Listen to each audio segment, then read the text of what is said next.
मुझको भूषण दिनकर सा सम्मान मिला। मैं गर्वित हूँ, मुझको भूषण दिनकर सा सम्मान मिला। मरु पयोध सन रहने को हिंदुस्तान मिला, मरु पयोध सन रहने को हिंदुस्तान मिला। बलिदानियों की शौर्य गाथा सुनाने के लिए, बलिदानियों की शौर्य गाथा सुनाने के लिए माँ बीणा पाड़ी से कविता का वरदान मिला, माँ बीणा पाड़ी से कविता का वरदान मिला, माँ बीणा पाड़ी से कविता का वरदान मिला। और एक छंद पढ़ता हूँ, आपका आदेश हो तो 2-3 मिनट और डाइस पढ़ रहा हूँ ना, हिंदू दादा को हम लोग सुनते हैं। रामू भैया सुनिएगा। एक व्यक्ति है, वो बॉम्बे में पैसे में मंजिल पर लेटता है तो कहता है मुझे हिंदुस्तान में रहने से डर लगता है। तब अंजनी अमोघ इस धरती से जवाब देता है क्या, कि जितनी बार जन्म हो मेरा मुझको हिंदुस्तान वतन मिले। जितनी बार जन्म हो मेरा, 1-2 बार नहीं, बहुत गर्व से कहता हूं कि 100 बार अगर जन्म हो तो मुझको इस हिंदुस्तान की धारा मिले। कि जितनी बार जन्म हो मेरा मुझको हिंदुस्तान वतन मिले। मेरे भी यौवन को भगत सिंह जैसा मन मिले, मेरे भी यौवन को भगत सिंह जैसा मन मिले। जब जाऊं मैं इस धरा धाम से तो तिरंगे से लिपटा मेरा बदन मिले, जब जाऊं मैं धरा धाम से तिरंगे से लिपटा बदन मिले। बहुत बढ़िया भैया, क्या बात, एक बार जोरदार तालियां बजाइए आप लोग, क्या बात है, बहुत बढ़िया काव्य पाठ भैया, वाह। अनु भैया 2 माला बनाइए भैया, सारगर्भित काव्य पाठ जी। 4 पंक्तियां और पढ़ता हूँ, एक बहुत प्रिय पंक्तियां हैं, सुनिएगा। कि जब छोटे छोटे बच्चे हैं, कहा जाता भारत माँ की जय क्यों बोली जाती है। एक बात भारत माँ जितेंद्र भैया प्रिंसिपल साहब सुनिएगा, भारत माँ संयुक्त राष्ट्र संघ जाती है, उससे कहा जाता है भारत माँ तुम्हारी जय क्यों बोली जाती है। कभी अमेरिका दादा की, पाकिस्तान बाबा की, कभी उत्तर कोरिया की नानी की, किसी की जय नहीं बोली जाती है, तुम्हारी क्यों जय बोली जाती है। भारत माँ कहती है कि जाइएगा भारत इंटरनेशनल स्कूल, नेशनल नहीं इंटरनेशनल स्कूल। तो जब इंटरनेशनल स्कूल आए तो संयुक्त राष्ट्र संघ की बात भी करना जरूरी है। तो कहती है जब उसी भारत इंटरनेशनल स्कूल में जाइएगा तो यहां से जवाब दीजिएगा। एक घटना बताता हूं, एक आजादी का नायक चंद्रशेखर आजाद, वो जो है कैद रहता है, कुछ क्षण के लिए जेल में जाते हैं।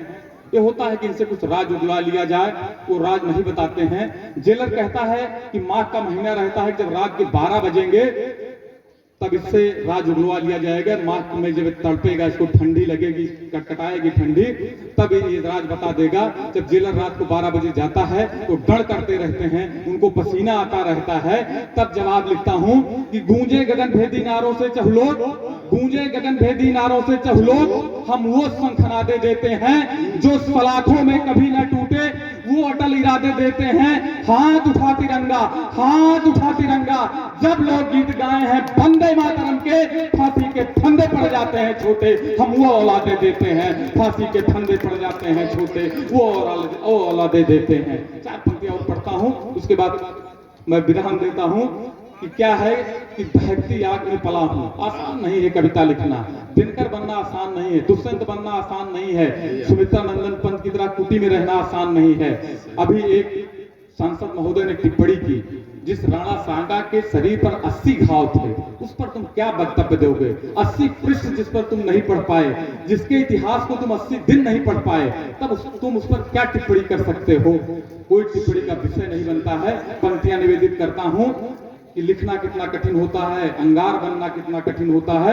कि दहकती आग में पला हूं, राष्ट्रवाद के उन्माद का गान लिखता हूं।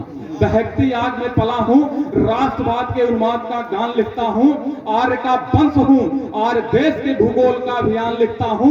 नौजवानों का जोश और होश मंत्र मुग्ध हो जाए पायल की झंकार में, नौजवानों का जोश और होश मंत्र मुग्ध हो जाए पायल की झंकार में। इनके लहू में भगत सिंह के सपनों का हिंदुस्तान लिखता हूं, इनके लहू में भगत सिंह के सपनों का हिंदुस्तान लिखता हूं।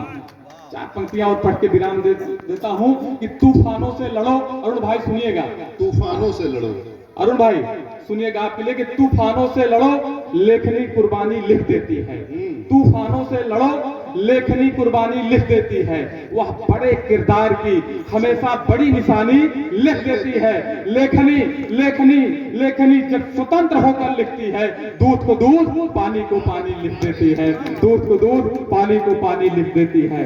एक छंद और पढ़ता हूं कि हूँ कलम का सिपाही अपना कर्म समझता हूँ। लगता है हूँ कलम का सिपाही अपना कर्म समझता हूँ, दुख दर्द संवेदना के मर्म समझता हूँ, लिखूं गीत या लिखूं मल्हार, जो हो राष्ट्र हित में उसे ही अपना धर्म समझता हूँ, जो हो राष्ट्र हित में उसे ही अपना धर्म समझता हूँ। अंतिम छंद के बाद दादा आपको आमंत्रित करता हूँ। एक भारत का मानचित्र देखिए, बच्चों को मानचित्र पढ़ाया जाता है, उस मानचित्र में थोड़ी सी दर्द महसूस होती है। एक ऐसा क्षेत्र है जो कहीं और है, उसे भारत का भी बताया जाता है। मैं नाम नहीं लेना चाहता हूं, मेरा स्तर नहीं है कि नाम लेकर के अपनी जुबान में गंदी करूं, मैं ऐसा काम नहीं करूंगा। एक छंद पढ़ता हूं, अगर यहां तक बात जाए तो माननीय प्रधानमंत्री जी तक जरूर पहुंचाइएगा कि खंड खंड साहित्य देखिएगा रामू भैया, साहित्य कि खंड खंड करो रिपु की धारा को तुम, सीमा पार से न कोई यानी पीर चाहिए।